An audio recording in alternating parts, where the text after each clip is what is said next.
మొదటి పదం అబేట్ దీని అర్థం తగ్గడం లేదా తగ్గించడం. మన మూలంలో ఒక ఉదాహరణ ఉంది.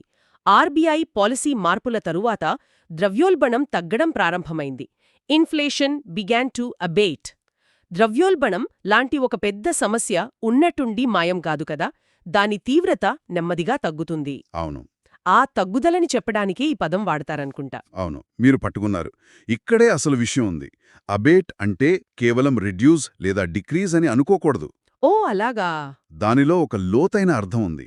ఇదొక సమస్య, ఒక ఉద్రిక్తత లేదా ఒక నొప్పి యొక్క తీవ్రత తగ్గడాన్ని సూచిస్తుంది, పరిమాణం కాదు. ఆ తీవ్రత తగ్గటం. అందుకే వాతావరణ శాస్త్రవేత్తలు తుఫాను బలహీనపడుతున్నప్పుడు ద స్టార్మ్ బిగాన్ టు అబేట్ అంటారు. అంటే దాని విధ్వంసక శక్తి తగ్గుతోందని. సరిగ్గా అదే. వర్షం లేదా గాలి వేగం తగ్గుతోందనర్థం. ఇది ఒక ఉధృతి నెమ్మదించడాన్ని సూచిస్తోంది. సరే, ఒక సమస్య తీవ్రత తగ్గడం గురించి మాట్లాడాం.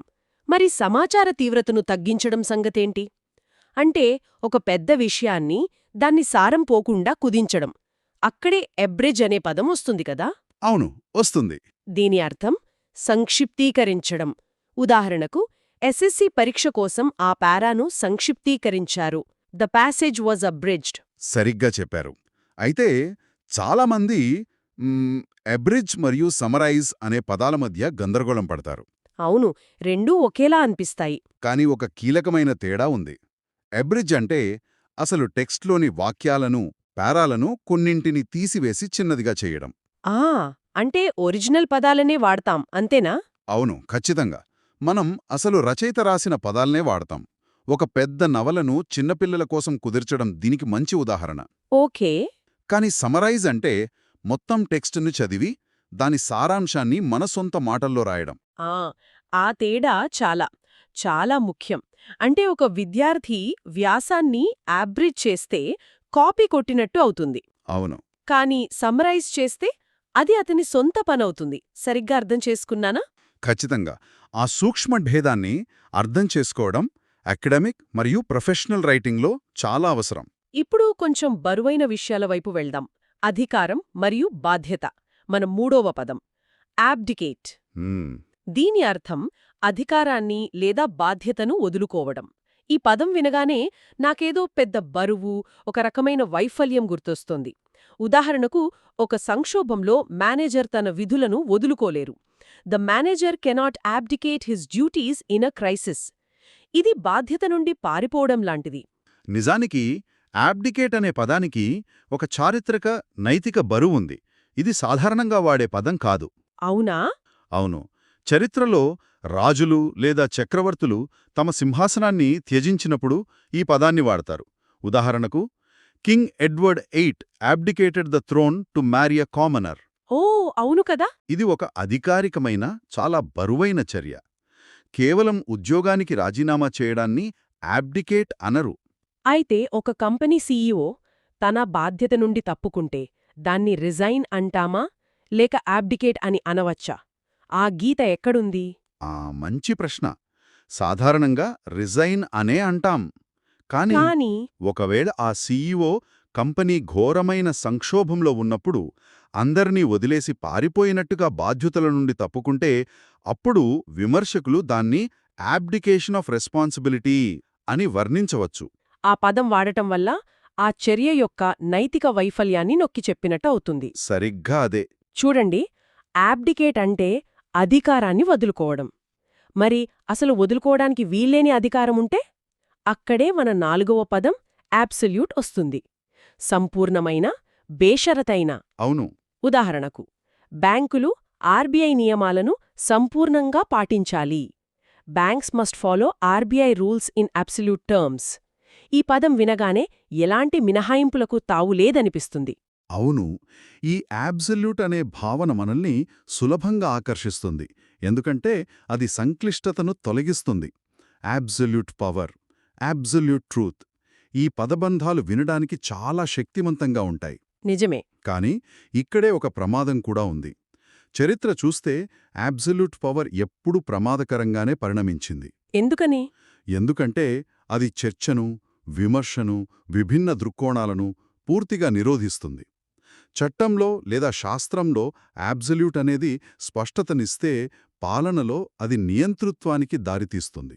ఇప్పుడు మనం కొంచెం తీవ్రమైన భావోద్వేగాలు, చర్యలను సూచించే పదాల వైపు వెళ్దాం. 5వ పదం అబ్హోర్. హ్మ్, ఇది చాలా శక్తివంతమైన పదం. అర్థం తీవ్రంగా ద్వేషించడం. ఉదాహరణ, నైతిక విలువలున్న అధికారులు అవినీతిని తీవ్రంగా ద్వేషిస్తారు. Ethical officers abhor corruption. ఈ పదం వాడినప్పుడు అది కేవలం వ్యక్తిగత ఇష్టం అయిష్టం కాదు అనిపిస్తుంది. సరిగ్గా చెప్పారు. ఇంగ్లీష్లో ద్వేషాన్ని వ్యక్తపరచడానికి చాలా పదాలున్నాయి. Hate, dislike, detest, loathe, abhor. అవును. వీటన్నిటి మధ్య తీవ్రతలో చాలా తేడా ఉంది. అబ్హోర్ అన్నింటికంటే తీవ్రమైనది. ఎందుకు? ఎందుకంటే అది కేవలం మనస్సు నుండి వచ్చే భావోద్వేగం కాదు, మనస్సాక్షి నుండి వచ్చేది. దాని వెనుక ఒక నైతిక లేదా తాత్విక కారణం ఉంటుంది. ఓ, అంటే నైతికపరమైన కోణం ఉందన్నమాట.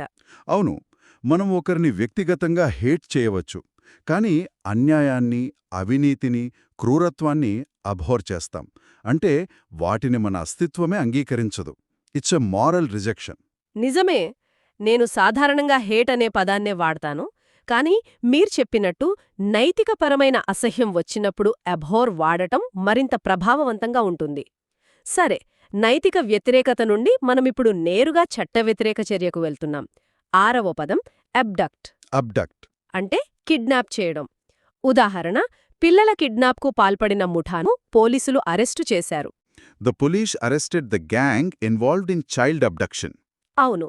అబ్డక్ట్ మరియు కిడ్నాప్ అనేవి దాదాపు ఒకే అర్థాన్నిస్తాయి. రెండూ చట్టపరంగా తీవ్రమైన నేరాలు. మరి తేడా ఏంటి? అయితే చట్టపరమైన పత్రాల్లో అబ్డక్ట్ అనే పదాన్ని ఎక్కువగా ఉపయోగిస్తారు. ఎందుకంటే ఇది ఒకరిని బలవంతంగా లేదా మోసపూరితంగా ఒక ప్రదేశాన్నుండి మరో ప్రదేశానికి తీసుకెళ్లడాన్ని మరింత సాంకేతికంగా స్పష్టంగా సూచిస్తుంది. అర్థమైంది. ఇక మన 7వ పదం అబ్రప్ట్. దీని అర్థం ఆకస్మికమైన, ఊహించని. ఉదాహరణకు, స్టాక్ మార్కెట్ ఈరోజు ఆకస్మిక పతనాన్ని చూసింది. The stock market saw an abrupt fall today. ఈ పదం ఒక సంఘటన ఎంత వేగంగా, ఎంత అనూహ్యంగా జరిగిందో తెలియచేస్తుంది. ఎలాంటి సూచన లేకుండా ఉన్నట్టుండి జరగడం. ఇది మనందరికి అనుభవమే. ఎప్పుడైనా మంచి సంభాషణలో ఉన్నప్పుడు ఎవరైనా మధ్యలో వచ్చి, సరే ఇక నేను వెళ్తాను అని చెప్పి వెళ్ళిపోతే చాలా ఇబ్బందిగా ఉంటుంది. అదే అబ్రప్ట్నెస్. కాబట్టి ఇది కేవలం భౌతిక చర్యలకే పరిమితం కాదు. ఒకరి ప్రవర్తన గురించి చెప్పేటప్పుడు his manner was very abrupt అంటే అతని ప్రవర్తన చాలా ముభావంగా, మొరటుగా ఉందని. ఓ, అంటే సామాజిక పరస్పర చర్యలలో కూడా ఇవి చాలా ముఖ్యమైన పదమన్నమాట. అవును. ఇప్పుడు మనం చివరి విభాగానికి వస్తున్నాం. ఇందులో ప్రాధాన్యత, సమృద్ధి మరియు నిగ్రహం వంటి భావనలను చూద్దాం. మన 8వ పదం ఎక్సెంచువేట్. అక్సెంచువేట్. దీని అర్థం నొక్కి చెప్పడం లేదా ప్రముఖంగా చూపించడం. ఉదాహరణకు, కొత్త విధానం డిజిటల్ లావాదేవీలను ప్రముఖంగా చూపిస్తుంది. The new policy accentuates digital transactions.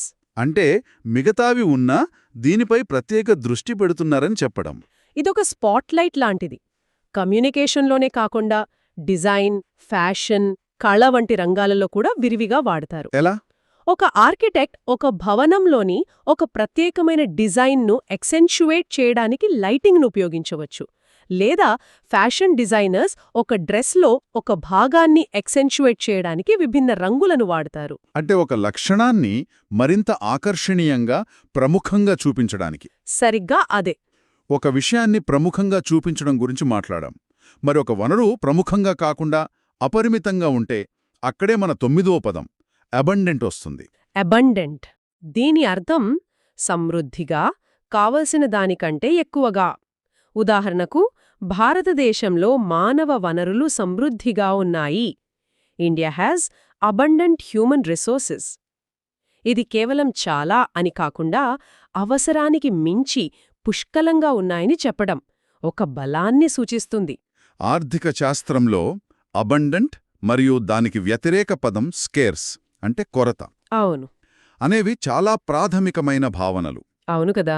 ఒక వనరు సమృద్ధిగా ఉన్నప్పుడు దాని విలువ ఎలా ఉంటుంది, అది కొరతగా ఉన్నప్పుడు దాని విలువ ఎలా మారుతుంది అనేది మొత్తం ఆర్థిక వ్యవస్థకు పునాది. ఉదాహరణకు నీరు. ఖచ్చితంగా. నీరు సమృద్ధిగా ఉన్న ప్రాంతంలో దాని విలువ తెలియదు. కాని ఎడారిలో చుక్క నీరు ప్రాణంతో సమానం. కాబట్టి అబండెంట్ అనేది కేవలం పరిమాణాన్ని చెప్పే పదం కాదు, అది ఒక వనరు యొక్క విలువను కూడా నిర్దేశిస్తుంది. ఇక మన చివరి పదం 10వది అబ్స్టెయిన్. దీని అర్థం దూరంగా ఉండటం, నిగ్రహించుకోవటం. ఉదాహరణ, ఉద్యోగులు పక్షపాతం నుండి దూరంగా ఉండాలి. Employees should abstain from bias. ఇది యాదృచ్ఛికంగా జరిగేది కాదు. ఇది ఒక చేతన నిర్ణయం, తెలిసి ఒక పని చెయ్యకుండా ఉండటం. అవును, ఇది ఒక క్రియాశీలక నిష్క్రియాశీలత.